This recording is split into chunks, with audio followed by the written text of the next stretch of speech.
Hi everyone, so here's our last video for this unit. Isn't that exciting?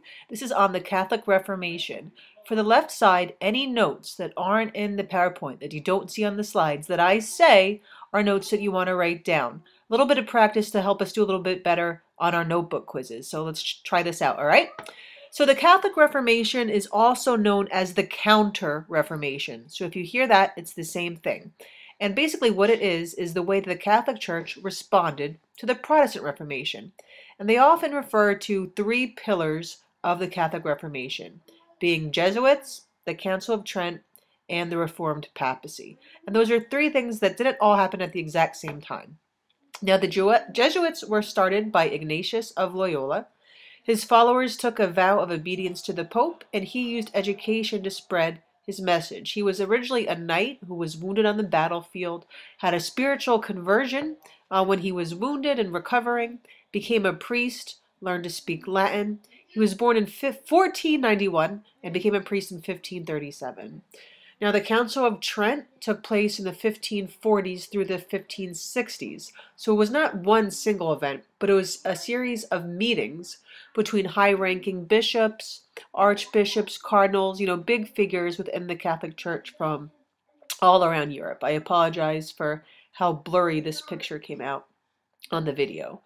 So what they decided was that faith and good works were needed for salvation.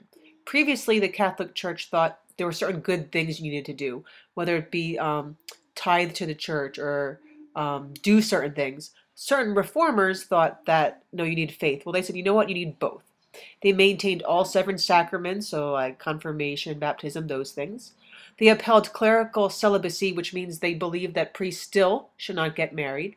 They strengthened their things, the belief in purgatory. Go back and look at the selling of indulgences was forbidden. That was the big change. They also put people in the office of the Pope. Papacy means like popes, to try to end the corruption and abuses amongst that office. So let's backtrack. What were the causes of this in the beginning? Because there was such corruption and abuses within the church, the selling of indulgences, many of the leaders being there really just for political purposes and not religious purposes and things like that. So selling of indulgences was a big example. So that probably was the biggest change. There were still indulgences, you just couldn't pay for them now. You may have to pray or something like that. Another cause was heresy. They saw anyone like Luther or Calvin who was opposing Catholic doctrine as a heretic, right? That's heresy when you speak out against the church.